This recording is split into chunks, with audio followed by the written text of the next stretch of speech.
Oh boy, this is a tricky topic, okay? The PlayStation Pro and Slim models have been announced by Sony. Now just listen to me, don't panic. It's me, Jake, here to give you all the info in case you missed anything. Now just a heads up, arguing the merits of upgrading a console and console lifecycle stuff and all that other messy stuff is really a topic for a whole other video. There's a lot of opinions out there, a lot of negativity, and a lot of hype. And then of course there are the PC players. Hello, we see you and we know you're laughing at us. But like I said, another video. Let's stick to the facts and get started off with number 5. First of all, the PS4 Pro. What exactly is it? I think it's very funny that Sony identified it, and I quote, "for the highly discriminating gamer." This is clearly marketed to people who really care about hardcore gaming and are into graphics. The PlayStation 4 Pro boasts an overclocked CPU and more than double GPU power at over 4.2 teraflops. This is also taking advantage of the new AMD Polaris technology. It is technically sort of capable of 4K and HDR with no actual 4K Blu-ray player, which I think is a very interesting choice considering the Xbox One S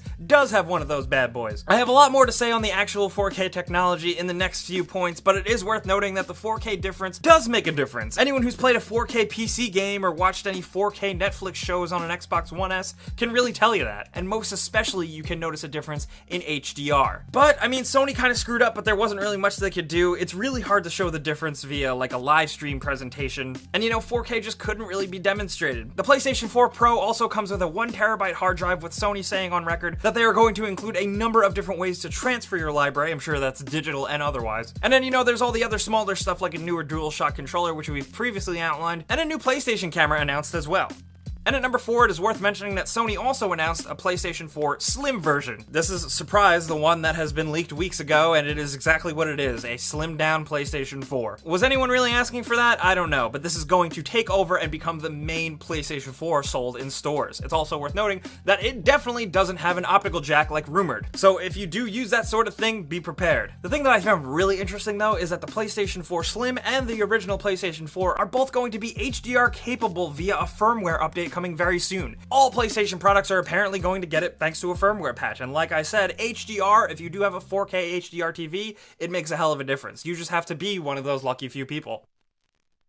And at number 3, at the start of the video, I said don't panic if you're a PlayStation user, because how this thing actually works is very interesting. According to Sony, the same discs and downloads will work on both the standard model and the PlayStation 4 Pro. What Sony is now doing is asking developers to code for 4K and HDR with every single game they release. So basically, when they release a game on PlayStation, the platform, they have to have a version that works on the original PlayStation and an upgraded version that works on the PlayStation Pro. Sony is still trying really hard, and they're really pushing this, even though some people are confused, but they are trying to keep it a real unified platform. Games just run differently on certain products. It is confirmed that players are going to be able to play across Pro and standard model like nothing is ever different. What it really does, and it's a lot of mumbo jumbo to get past the real actual 4K technicality, but it's streamlined rendering techniques and a bunch of anti-aliasing algorithms that take advantage of 4K displays and HDR ready TVs. It's also worth noting that the whole 4K thing is still, at the end of the day, marketing talk. According to sources that I'll link below, the PlayStation 4 Pro for most of the games still doesn't quite hit actual 4K resolution. What it does do is provide a lot of fancy upscaling tech, allowing developers to produce their games and make them look substantially better on something that is a 4K TV or a 4K resolution monitor. Developers have gone on record saying that the resolutions are 90% close to what 4K actually technically is, but a lot of these games are fancy games that are above 1080p. PlayStation showed off a bunch of different games that are working on PlayStation Pro with bumped up graphics and resolution for games like that upcoming Spider-Man. They showed some Deus Ex, Tomb Raider, Watch Dogs 2, Horizon Zero Dawn, and even some Mass Effect. What the PlayStation 4 Pro comes down to is how the actual high-def rendering of the Pro works. It's fancy high-def rendering, not necessarily native 4K resolution.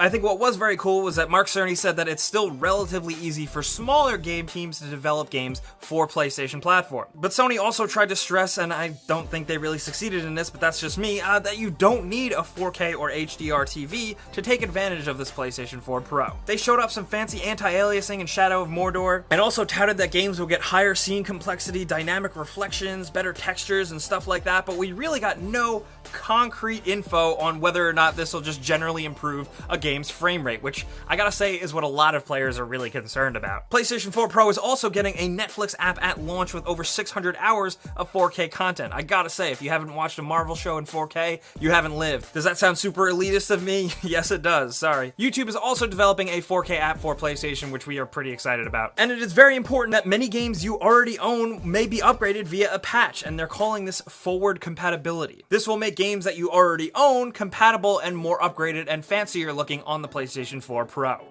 And at number 2, speaking of this forward compatibility, Sony already does have a number of confirmed games for the console, and you need to know that all games will work on this console, but these games announced will take advantage of that 4K-ish resolution and scaling and extra graphical horsepower. And once again, I gotta reiterate, if these are games you already own, they will be patched to work better on the PlayStation 4 Pro, apparently.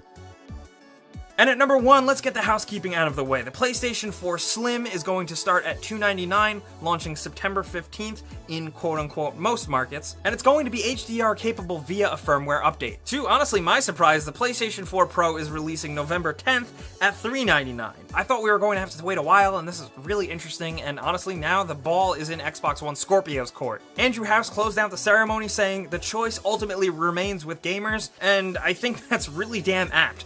Maybe even more than Sony was expecting to say. This is a weird future and possibly setting a very interesting precedent for consoles. I see a lot of people very divided on this whole subject, even us at GameRank, so we're looking forward to talking about this more soon, guys. But I do want to know in the comments what you think about the PlayStation 4 Pro. Anything you want, especially if you hate it or if you love it, I want to hear from those two extremes. Let us know in the comments whether or not you're going to buy one, or you're going to ditch consoles altogether and jump to PC, or if you just don't care and you're going to stick with your regular PlayStation 4 because you don't mind and you think this is ridiculous. Let us know anything you want about the PlayStation 4 Pro in the comments. I hope I answered all your questions. If you have any more, you can hit me up on Twitter, Facebook, and Instagram at Jake Baldino. And you guys know the deal. If you learned a thing or two, clicking the like button helps us out a ton, and we really appreciate it. And subscribing is a good idea if you're new, because we put out videos every single day. But as always, thanks for watching, and we'll see you guys next time. I gotta go to bed.